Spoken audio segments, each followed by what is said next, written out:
Bonjour à tous et ravi de vous retrouver pour cette édition consacrée à l'actualité de votre région.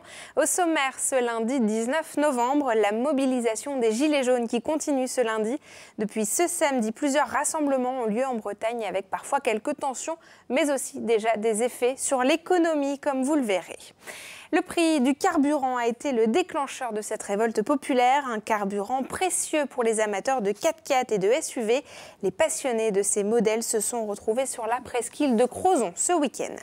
Et puis, découverte dans un instant des clichés de Robert Doisneau. Depuis ce week-end, le musée des Beaux-Arts de Quimper consacre une exposition aux photographes. Ils étaient encore là aux abords des routes ce lundi. En France, selon la police, 13 000 gilets jaunes étaient rassemblés ce lundi sur 358 sites. En Bretagne, plusieurs barrages filtrants ont été organisés comme à Vannes sur ces images, mais aussi à Lorient, près de Rennes, ou encore Saint-Brieuc ou Dinan. À Brest également, le mouvement s'installe et s'organise pour maintenir les positions. Et les gilets jaunes, toujours sans porte-parole, veulent rester. Les propos du Premier ministre ce dimanche n'ont rien changé. Écoutez ces réactions recueillies par Frédéric Lorenzon. Il y en a qui sont restés toute la nuit. Le monde appelle le monde. Donc tout le monde en a marre, donc tout le monde vient. Et du coup, on tient comme ça, voilà, on est solidaires. Il y a des gens qui sont passés, qui allaient au travail. Et ils nous ont dit de regarder dans leur coffre. On a eu des cajots de chocolatines, de croissants pour qu'on puisse manger. Il y a les personnes qui ont réussi à poser des jours de congé. Moi, par exemple, je travaille cette nuit. Donc voilà, cette nuit, je serai absente. Demain, si je peux, je reviens. Et on ne lâchera pas comme ça toute la semaine. Un mouvement, vous l'entendez, qui veut s'installer et qui prend ses marques depuis ce samedi. La mobilisation a rassemblé un peu plus de 280 000 personnes en France, selon les chiffres du ministère de l'Intérieur. En Bretagne, de nombreux rassemblements étaient organisés ce samedi, parfois avec quelques débordements, comme ce fut le cas à Quimper. 2 policiers ont été volontairement heurtés par une voiture. Les forces de l'ordre ont dû utiliser les gaz lacrymogènes et la lance à eau pour déloger les manifestants. À Brest, c'est une gilet jaune qui a été légèrement blessée par un véhicule, tout comme à Loudéac. Vous le voyez sur ces images prises par le Télégramme. Et le premier secteur à pâtir de cette mobilisation, c'est l'économie. À Rennes, l'accès au dépôt de carburant de Verne-sur-Seiche est bloqué depuis dimanche, comme vous le voyez sur ces images du Télégramme. De nombreux camions sont également mis à l'arrêt par les blocages. Les principaux syndicats de transporteurs ont annoncé qu'ils ne souhaitaient pas rejoindre le mouvement. Et ce samedi, les zones commerciales n'ont pas connu la même frénésie qu'un samedi habituel, comme vous allez le voir dans ce reportage de Karine Chevrolier, dans la plus grosse zone commerciale du Morbihan. Rares, très rares étaient les automobilistes à emprunter la RN 165 ce samedi. Les plus motivés devaient s'armer de patience pour accéder à la zone commerciale de Lanester, la plus grande zone d'activité du Morbihan. Une zone particulièrement mise à mal, c'est là que s'est concentré tout au long de la journée le plus grand nombre de gilets jaunes dans le département, environ 1 millier.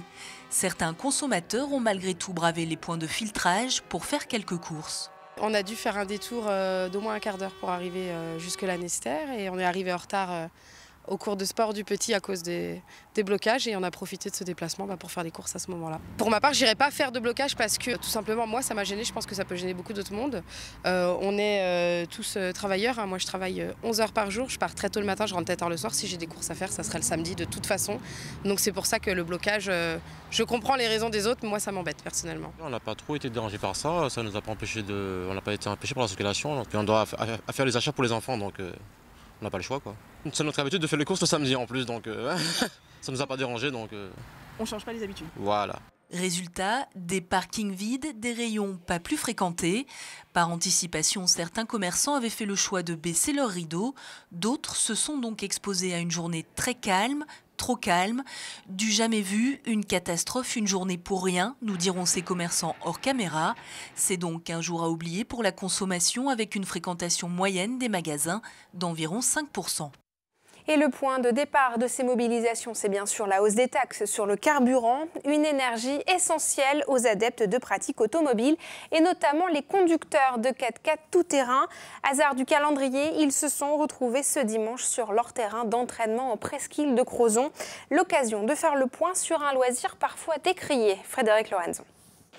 Pratiquer le 4x4 en pleine nature, c'est possible. Ici, pas de risque de contravention. Nous sommes sur un terrain privé géré par l'association Strakel Offroad, au pied du Ménésôme. Elle réunit depuis 30 ans des passionnés de tout terrain comme Christophe. Petit cours de conduite inboard. On va s'accrocher un petit peu. Voilà. En fait, on apprend aux gens à évoluer sur ces zones-là à vitesse constante, en luttant légèrement contre la pente, et en cas de perte de contrôle du véhicule, d'avoir le réflexe à ce moment-là de tourner le vélo dans la pente. L'association ouvrait ce dimanche son terrain à tous les amateurs ou propriétaires de SUV ou de 4x4. Les pilotes étaient nombreux, même si la pratique n'a pas forcément bonne réputation. On est amoureux de la mécanique et on redécouvre aussi la nature. On ouvre des chemins qui étaient complètement abandonnés. Vous savez, les gens partent en vacances, ils prennent l'avion, c'est des fois plus consommateur que notre petit tour entre les arbres. Là. L'association Strakel Offroad a accueilli en 30 ans plus de 400 amateurs de 4x4. Elle prête régulièrement son terrain pour des formations ou des initiations. Chez Strakel Offroad, on insiste surtout sur une conduite technique et responsable.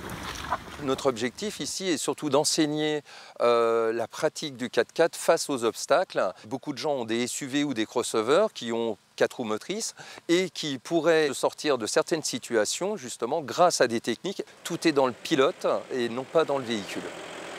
À l'issue de la journée, les membres de l'association enregistraient 400 visites et une cinquantaine de baptêmes, signe que le véhicule tout-terrain fascine, même s'il est controversé. Et pour finir sur cette actualité des Gilets jaunes, sachez qu'un nouveau rassemblement est annoncé sur les réseaux sociaux. Les Gilets jaunes appellent à se rassembler à Paris ce samedi. Passons à présent à votre chronique Toute Image, la Bretagne en 5 infos. Elle est préparée aujourd'hui par Jérôme Gallo. Le petit Fange pourra garder son tilde. Après une longue bataille orthographique et juridique, la Cour d'appel de Rennes a autorisé ce lundi une famille de Rospordin à conserver la graphie bretonne du prénom de leur fils. La Cour a estimé que le tilde n'était pas inconnu de la langue française, je cite, et que l'orthographe bretonne de Fange avait même déjà été acceptée à 2 reprises par le passé. Les caravanes des faucheurs volontaires ont rendez-vous devant les tribunaux ce mardi. À Quimper, Lorient et Saint-Brieuc, 22 militants écologistes vont déposer plainte contre les fabricants de produits contenant du glyphosate et contre les intermédiaires qui ont autorisé leur mise sur le marché. La raison, ces faucheurs ont détecté des taux anormalement élevés de glyphosate dans leurs urines.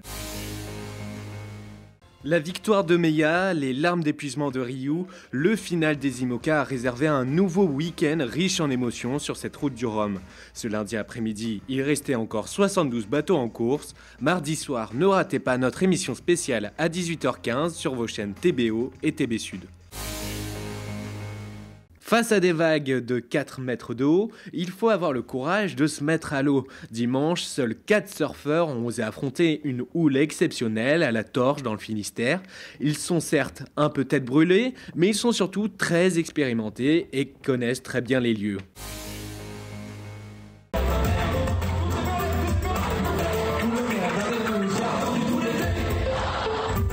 Oui, ils étaient 5000 vendredi soir pour l'énorme show de Big Flo et Oli, mais ils auraient pu être bien plus si l'Arena de Brest l'avait permis.